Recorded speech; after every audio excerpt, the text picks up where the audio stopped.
Alright, I hope you enjoyed talking about scales. We're going to talk about chords. I'm going to try to keep this as simple as possible again as we get farther on into some of the other videos that some of it may get a little more complex, but I'm trying to get the basic idea in your head so that the simple concepts later, as they start evolving into much more complex structures, that you've heard it enough time through all these videos, and the simple concepts that are being addressed, that way it's not confusing later on.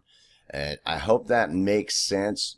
So what we're going to try to do is, the first thing we're going to talk about, we talked about scales and playing in key, and we talked about the different scales, and anything can be a dang scale, and those chords that you play in that scale, the notes that are in that scale, are the notes that you can play, that you can build chords from to be playing in key. And I certainly hope I made most of that pretty clear in the last video, just so you understand the basic concepts of it. Don't worry, later on we'll probably get into some very complex structures and usages of all these types of things, but we're just trying to address the really super basic things first, after you understand some of the basic theory from the other videos, so that as we progress, that you've heard it enough times that it's sinking in your head what's happening. So the first thing we're going to deal with is the root note. So we're talking about any scale or any chord that the first thing you want to understand and keep in your head is the root note. I'm using this C as the root note, as for instance.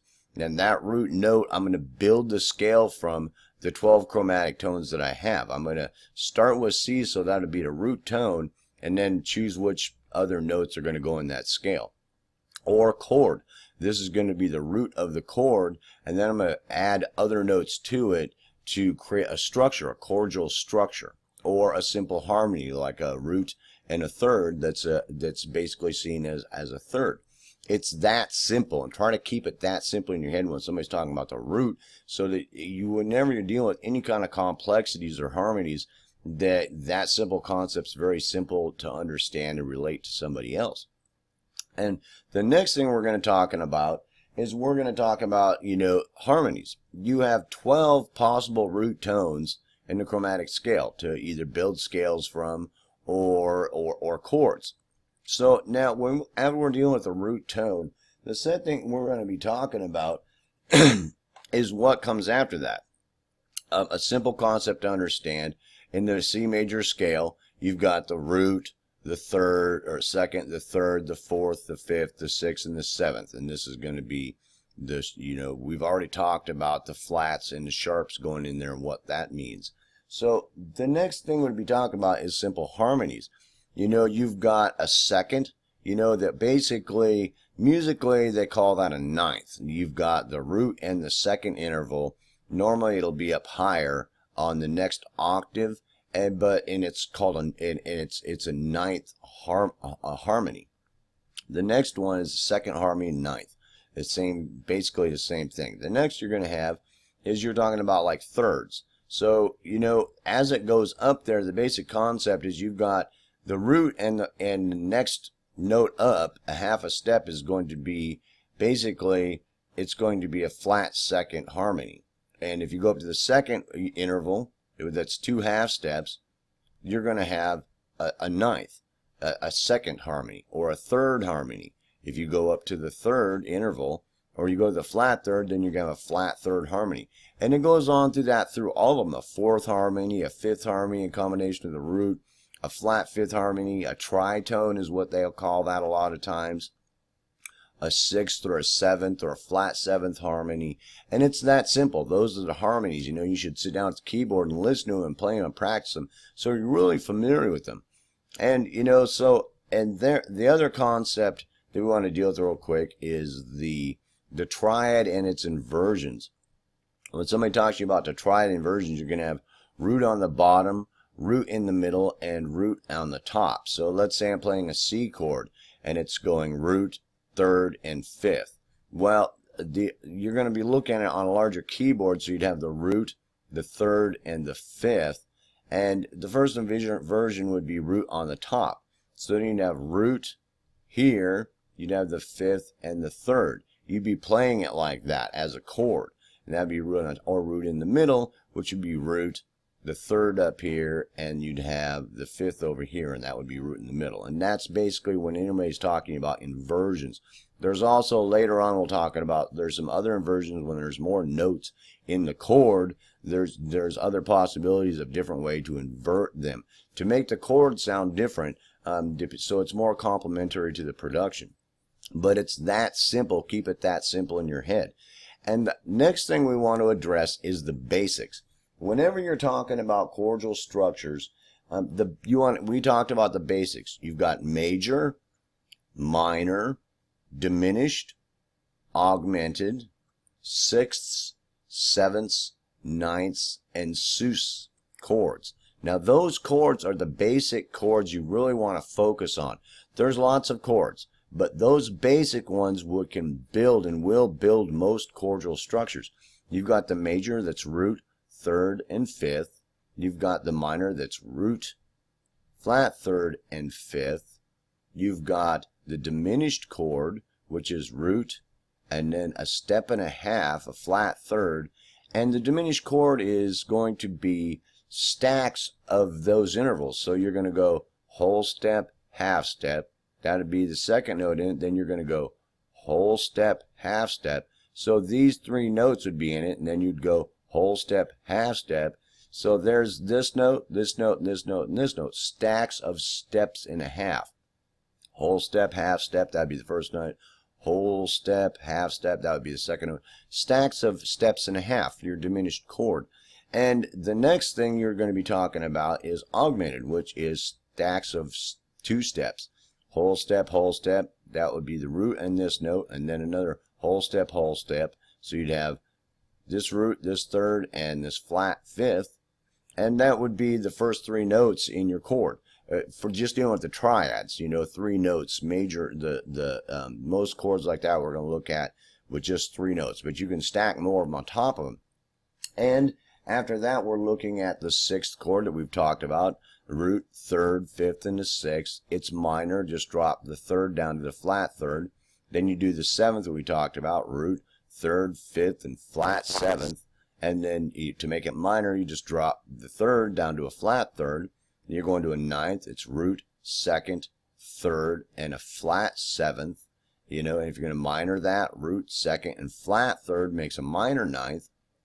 And the sus is root, fourth, and fifth. And you've got the basic chords to work from. With those basic chords, any other chords you actually build from that are advanced theory. They just are. I mean, some people will say they're not, but I mean, you really, the dominant seventh chord that's like the root, the third, the fifth, and the flat seventh gets played a lot. I mean, it's one of the most popular chords that have been played throughout history, you know, and especially in modern times. And that's a four-note chord, and it's very popular. You might see it a lot. And a lot of the other chords you won't, because anything above that is going to be advanced theory. And the whole concept, the basic concept to get into your head is that any combination of those 12 notes can be a chord. As long as you start on this root and you've got this root, this C is the root, and you hit all these other 12 tones with it, that's a chord. I'm not sure exactly what you'd call that. I guess a chromatic chord. I don't know how good it's going to sound, but I mean, it is a chord. You know, I mean, it probably not in any key except for the chromatic scale, but that is a chord. And it's that simple. I mean, you know, you will find that there's all kinds of cool chords, and you'll run across them, or when you start building chords, you'll be looking at the sixth or the seventh or the ninth chord, or you'll be just looking at majors or minors or the sus chord, and you start adding other notes into it, adding other notes to it to come up with some really cool combinations for doing cool harmonies when you're composing, or just chordal structures as you're going along.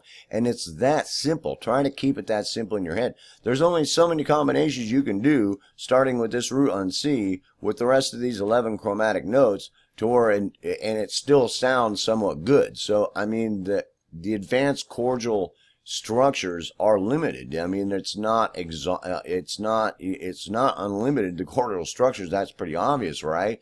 So it can only get so complicated. Does that make sense? So try not to let it get so complicated in your head to where it's like, oh, it's this big huge thing, and it's not really that hard to understand. If you understand those basic chords and you're really familiar with them on your guitar, your keyboard, or whatever instrument that you know, that they're the basic building blocks. You've got the root note, then the first basic building block is harmonies, root to third, root to fifth, a fifth harmony, a third harmony, a fourth harmony with the root and the fourth.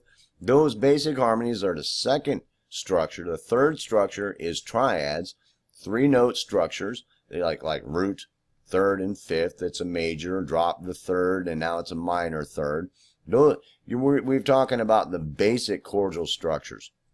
The most basic, which is 3 notes. Then you get into more complex chords, which is going to be 4 notes or more. So you've got like the root, the third, the fifth, and the flat seventh. Now you've got a dominant seventh, or a dominant seventh chord. And if you raise this up to here to the seventh, now you've got a major seventh. And if you drop this third down to the flat third, now you got a major minor seventh. That's when then you can get even more complex. Now you got a major minor seventh, add 4, you know, and then you're looking at this chord and it's major minor seventh, add 4. You know, it start to go like that, and those are the things you kind of got to be careful of, because if the guy's not wording it correctly, that it can cause someone else confusion. Most music is written fairly simply and straightforward, so it's easy to understand, but not always. One of the key components of mathematics is that there's only one way to write this formula. That way everybody agrees on it, because it's so complex. I mean, you can't, I mean, one thing, just a little bit of confusion on what it is, I mean, it can it can cause serious problems. And most of the time, sometimes music isn't that way. You go talk to Bob or Bill or Randy or Jimmy or Timmy or Sandy or Jill, and they have written out this chord some way because they're not really sure how to word it. They didn't go to school for composition, and they've got this chord and they've written it out best they can, you know, and it's like they've done it on tablature, and they've maybe written it out on music, and they've, you know, come up with some name for it. I did that a lot. I've done that a lot of times. Like, what the heck is that? Well, I got to figure out something to name this thing. You know, and you really got to be careful of that. So the best thing to do is go back and look at the basic components of the chord. Find the root, find if you can find a basic structure that's the first 3 notes, that's the third structure that we talked about, roots, harmonies, triads, and you go to that structure and find that. What did they put on top of it? What all else did they put on top of that? And that's the best way to deal with complex chords. Unless when we get into it a little bit later on into some advanced theory, as far as we'll talk a lot more about chords and naming them and voicing them, and you know how exactly you're supposed to write them out and things like that. But in this video, I really wanted you to get a hold of the concept of complex chords and advanced theoretical concept of advanced chords that's very simple in your head. So it's like, well, that doesn't sound like much. Yeah, dude, that's going to help you step forward, you know, into when you start understanding some of the other things that we're going to talk about, and it gets a little more technical, that you don't get lost, and you can come back to these videos and go, well, what were the components of that? The root, the harmony, the triad, and then he added what to it, you know? I mean, he added something else to it, or, I mean, what was going on there? You know, that is a lot of help. So try to keep it that simple in your head, because, you know, the only other issue we want to deal with, and when I'm talking about chords there, one thing that I wanted to address really quick, is to make sure you really understand the concept of playing in key with chords. You know, you've got all these notes for the C major scale, which would be all the white notes. You can't play any of the black notes when you're playing a C major scale. So you can only use those notes if you're playing in key. The root note to the next chord, whatever chord is you're going to play next, you played a C major for the first chord. The next chord, the root of the next chord can be any one of these keys, right? So whatever notes you use have to be one, you know, if you're going to do a harmony like a root and a third to play a third harmony, or if you're starting root here and you're going to play the E, and you're going to play the G, and you're going to play the B, that you're only using those notes. So anytime that you start using other notes, you're out of key, and we've already talked about that. That doesn't mean that you can't, but just as long as you keep that in head. So when we've talked about scales, and we've talked about chords now, that key concept is a huge concept to get under, to make sure you understand. So whenever you start building those chords, you're sitting here playing along, and you play the second in C major, and you're playing a D minor, and you decide, well, you want it to be major. Well, you're going to go out of key if you raise that, to a major third. It's going to be out of key. But, that doesn't mean you can't. You just got to understand, anytime you start building complex chords or more complex structures, that there's more of a chance you getting out of key if you're not staying with the basics. C major scale, you got, the basics of it are you're starting with the root tone. You've got major chord, minor chord, major chord, major chord, minor chord, and half diminished. The half diminished is another chord that's a basic structure, but you'll find that chord isn't used a whole lot. It can be used as a leading tone coming into something, and that's root, a flat fifth, a flat seventh, and a flat third. So to build that half diminished chord, and that can be another building block. I don't see a whole lot of people using it a lot. And when you get into some really advanced stuff, you might, but for a while you might not, but you never know. I don't know. You might start playing around on your piano or on your guitar and go, wow, dude, I made this really cool chord, and really get into it right away. So I hope that laid it out very simply, so that when everybody starts talking about advanced theory as far as chords, the first thing you're dealing with is, where's the root? What is the root of that, of what he's working on? And then the second things can be harmonies. Triads would be the third thing, and then anything 4 notes or more is a complex chordal structure. It's a complex harmony with 4 or more notes involved in the harmony. And just keep it that simple in your head.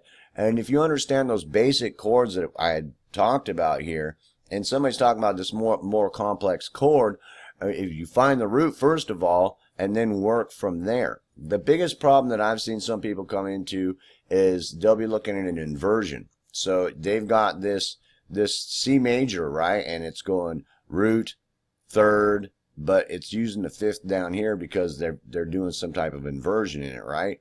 Well, the problem is that they don't know what the guy was writing. Unless the guy wrote it on the paper that's an inversion, or on the tablature or whatever, that, they're going, well, what is that? And they're trying to figure it from here. This is the root. What chord did he build? You really got to kind of watch out for that, because it's not written as an inversion. You start assuming that's the root, and so you're trying to figure out what chord he built. We ain't going to get no there that way. I mean, it's not going to be what he was thinking.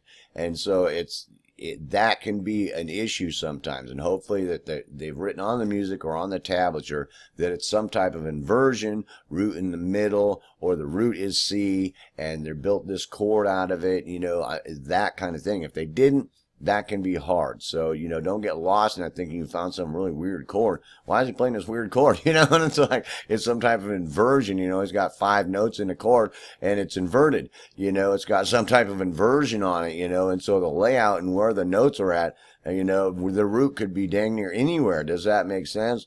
So it'd be really hard unless they've written it out as an inversion for you to understand. So be real careful with that and don't get confused by that. We'll talk about that kind of stuff more later. But I just wanted that simple concept, so when somebody's talking about advanced chords, those concepts are very easy to understand. What happens with them and working with them can get very complex. But if you can understand what I've told you just now, anytime you're looking at most chords, if you can figure out where the root is, and it's an inversion of some type or not, that root on the middle, root on the bottom, and root on the top, that if you can figure that out, or if it's got 4 more notes, there can be 3, it can be more types of inversions, which can make it get very complicated when the actual structure and what's happening isn't complicated. The inversion has made it something very complex that's hard to dissect, if you're not real familiar with it, because you're looking at this 4 or 5 note, chordal structure, and the root's up on the 3rd position, and he's rearranged all the notes to where he's formed the chord, but it does. You're trying to figure. You got no idea where the root is, where the 3rd is, where the 5th is, where the 6th is, where the that flat other note you put in there. I mean, you don't where what is that? And it's like those kind of things we'll talk about. But the basic structures to understand that, and if you understand what I'm telling you right now and what I've told you in this video, the advanced chordal structures, harmonies and roots, and where you're starting from, and basic triads to work from, and what a more complex chord is, and the complexities can go all the way up to, you using every dang note in the chromatic scale for, I guess, a chromatic chord, that uses all 12 notes, but, that's a complex chordal structure. So I hope that made it very simple, and I do hope that you experiment around, because the cool thing about that, the basic chordal structures and the triads to build from, that, as you add notes to it, I mean, a real simple complex chord, you've got the root, the 3rd, and the 5th, and you add a 6th to it. So now it's a 6th chord, right? So that's a complex chord. That's not a basic triad anymore. That's a complex chord. Four notes or more, and it's complex. Now it's a complex chordal structure. And any notes you add to a major chord or a minor chord or a diminished chord or an augmented chord or a sus chord, any of those chords you add to are going to do that, are going to become complex chordal structures. And if you add more notes to the 6th or the 7th or the 9th, that you can get a whole bunch of different textures and feelings. But as long as you understand where you're starting from and what that means, and if you can understand what I've told you in this video, that it should be very plain to you what's happening there, and really focus on understanding the harmonies, the basic harmonies from root to every other chromatic note there, and their harmonies and the sound of them. Focus on the basic triads that I've pointed out, and the basic complex chords of the 6th, the 7th, and the 9th, and the minor of them, and the sus chord, and make sure you understand the half diminished. And if you focus on those and get them down to where you understand them inside and out, and the inversions that can be played on your instrument, 1st inversion, 2nd inversion, you got primary, which is root on the bottom, 1st inversion, which is root on the top, 2nd inversion, which is root in the middle. And then you can also look at some inversions on the more complex chords, but it gets a little more complex.